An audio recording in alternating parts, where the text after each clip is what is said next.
입니다.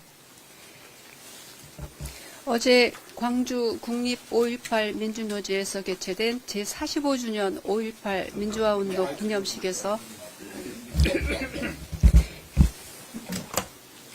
이주호 대통령 권한대행은 기념사를 통해 올해 광주가 보여주었던 연대와 통합의 정신을 우리 모두의 삶 속에 끊임없이 되살려 대화와 타협으로 진정한 국민 통합의 길을 열어나가야 한다고 말씀하셨어요. 기념식을 마치고 같은 장소 민주의 문 앞에서 더불어민주당 이재명 대통령 후보는 5.18 광주 민주화 운동 정신을 헌법 전문에 수록하는 개헌을 제안했습니다.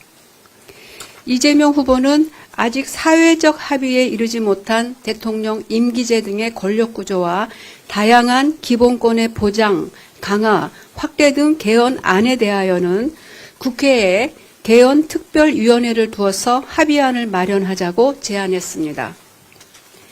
이재명 후보의 개헌안 제안은 그동안 이 후보가 일관되게 견지해온 국민 주권과 민주주의 강화, 대통령의 거부권 제한, 총리에 대한 국회 추천, 감사원 국회 이관 등 권력 분산, 대통령 권한 억제를 위한 포괄적인 설계를 담고 있습니다. 주지하다시피 개헌은 대통령이 하는 게 아닙니다. 국회에서 발의하고 국민 투표를 거쳐야 합니다.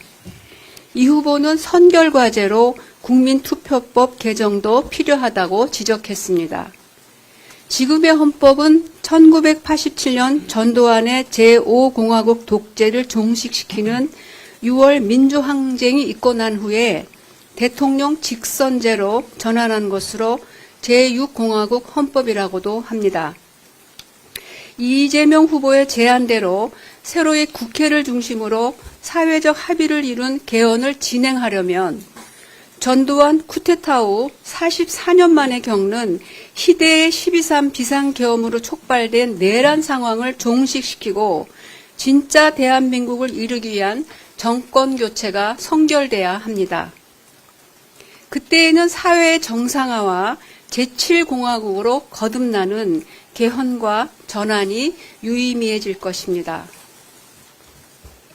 그때는 이재명 후보의 제안대로 국회에 특별위원회를 두어 각 정당은 물론 정치권을 넘어 시민사회의 다양한 논의들을 수렴하고 국민과 소통하며 국민적 합의를 이루는 절차적 과정이 매우 중요해집니다.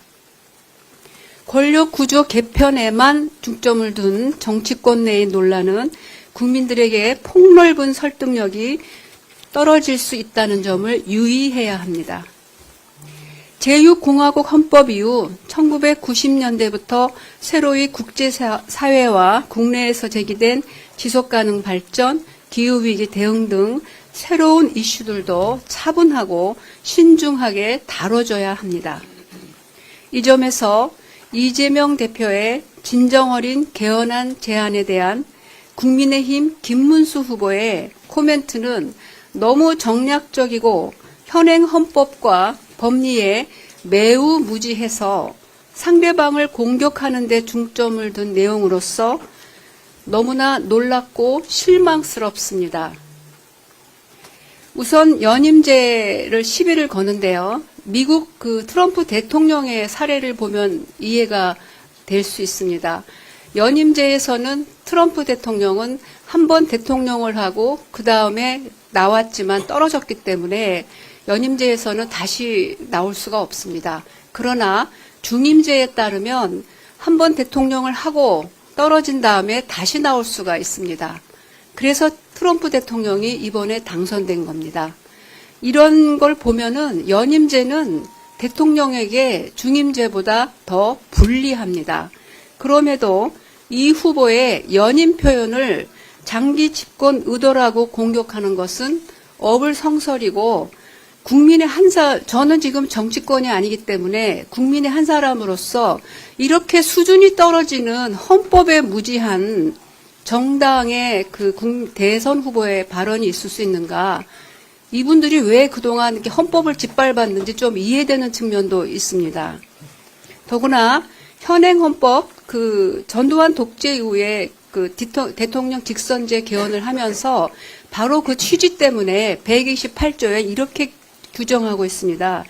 임기 연장, 대통령의 임기 연장, 중임 변경을 위한 헌법 개정은 그 헌법 개정 제안 당시의 대통령에 대해서는 효력이 없다. 이 조항이 왜 들어갔냐면은 전두환 독재 때문에 대통령 직선제, 대통령 단임이 그 시대의 시대 정신이었기 때문입니다. 이재명 대통령은 어제 우리 그 선대위에서도 말씀드렸듯이 만일에 제7공화국 헌법을 여는 그 국회에서 그 개헌이 진행된다면 6공화국에서 7공화국으로 넘어가는 마지막 단임제 대통령이 될 것입니다. 국민의힘과 김문수 후보는 새로운 헌정체제 전환을 위한 개헌 언급에 앞서서 국민들 앞에 12.3 내란에 대한 진지한 성찰과 반성부터 보여줘야 합니다. 선거 시기에 와서 몇 마디로 계엄을 사과한다고 해서 12.3 이후 국민의힘과 집권 정부가 보여줘온 내란 동조와 위헌 행태들이 그대로 사라지거나 국민들 기억 속에서 지워질 수는 없는 것입니다. 네, 이어서 공동선대위원장의 모두 발언을 진행하겠습니다.